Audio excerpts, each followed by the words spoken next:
It is Durban Network, Usabel Mfokandabase, eduze kwami uMangobese uze founder of March and March. Sis J, bekubaleka kangakanani ukuthi nize namhlanje la ICC? Bekubaleka kakhulu njengoba kubalekile nje namanje. Sinama leaders la eSADC afikile from different parts of the continent, obviously kodwa omakhelwane bethu. And you know, we wanted to send a message to those countries that give us a hard time, because it's not all SADC countries abasiniking king, you know, it's just those same ones, you know. Uzobona futhi abantu bakhona ngathi amaphela la, uzobona kuma comment section.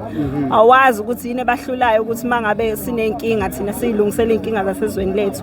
Bangenaphi bona, yabo? Bona uhulumeni wabo nangu upresident wabo la ufikile. Akhona yedwa wabo ozomasha la, angithi.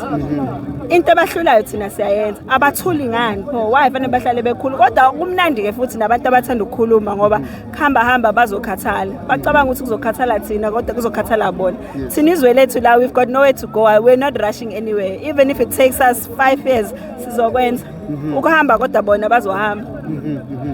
Sizwile upresident wethu ethi cha bayazisola, they are ashamed of what the South Africans has done. Ithini gesture ngale? Akusho ukhulumela yena phela, angithi yena unama business deal nabo, thina sinawo, yabo. So there's nothing to be ashamed of. Ishame kahle kahle fanele isuke kubona labo president bangaphandle ukuthi banabantu babo bafika la, befike bezobanga umsindo, badimanda amalungelo, bathi bafuna ukuphila, banampilo emazweni abo, bayahlupheka. Upresident onjani ongayizigqaja ngokuthi abantu bakhe basisakaze umhlaba wonke bathi bafuna impilo engcono kunokuthi ahlale ezweni lakhe umuntu athole umsebenzi asebenza kwazi asinankinga immigration siyayazi isebenza kanjani, kodwa bona baye emazweni ngaphandle ngoba nakho bethi bayo provide ama skills bala ngoba babamba inkunzi. Ngisibone ne video namhlanje babamba inkunzi benza ubugebengu, iwona skill ke lesa basinikeza sona. Balibeli bathi bona ba educated, abekho lazy, banama business, akho business abadlala nayo la, bazele la ukuthi environment yabavumela ukuthi benze ubugebengu, bajike futhi babe namalungelo, bajike bengabanjwa ngoba banawo futhi ama documents. So lento kulokhu bethi ba educated, umuntu educated, education sayibona iyamsebenzela ezweni lakhe, bese ya recruit afunwe noma mangabe bembona ukuthi une skill leso bazomthatha uzosebenza kwelinye ilizwe, akafini ezweni labantu bese qala efuna amathuba. No, akusebenzi kanjalo. Do you think iSouth Africa mhlawumbe isikhathi sokuthi i-challenge kakhulu lamazwe ku-SADC region ukuthi mhlawumbe lencindezelo ewaphoza kubantu bawo bayeke?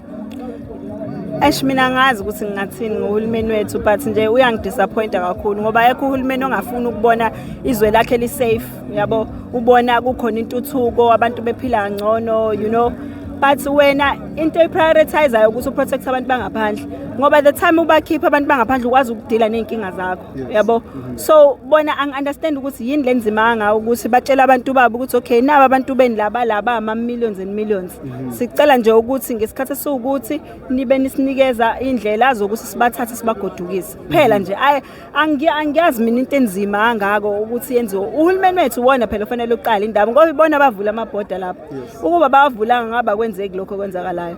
Nalaba abanye abavale ke imncele beye ukuthi abantu babelokhu beza la ngoba sesikhathele nathi bakithi sibathandile, sabahlonipha, sahlala nabo, kodwa yabo manje seku right. I think sekwanele. I think akekho futhi umuntu ongavuma lento yenzeka la yenzeke ezweni labo. Bayakhuluma nje nabo ngoba kuyakhulunywa, kodwa kube bakuyi situation yethu, kube baseyinyaweni zethu, ngabe nabo benza same thing ngoba akekho umuntu ongavuma ukuthi lento eyenzeke ezweni lethu yenzeke. Bayayivuma nabo ngoba iyaba benefita kuphela. Umbuzo wokugcina sizwile ukuthi nithi uma sebehamba lo president bebuyela emazweni abo ababuyele nabo emuva. Akukho futhi okunye, yabo. Nje uhulumeni ufanele uphume nosuku ukuthi imali le abahanjiswa ngayo bazoyikhokha nini, baqale bakhokhe. Yabo ngiyakutshela mina, once uhulumeni wethu wathi labantu abakhokhele labantu baba badipothayo bazowenza sure nabo ukuthi umngcele ngakubona uyabayaqinisa ngoba kwakuwona abawuqinisile umngcele. Wonke umuntu uyagobhoza nje, ukugobhozela ngalanga kuthini ngoba thina sazi ukuthi siyibanana republic nomba wenza umathanda, yabo. So manje fanele baqale bakhokhe, bakho umngcele, bathatheke laba bangaphakathi babakhiphela ngaphandle, kodwa lokho bakhipha abangaphakathi asinankinga thina. Uma bangafuni bakhipha soyikhiphela. Really appreciate it. Thank you.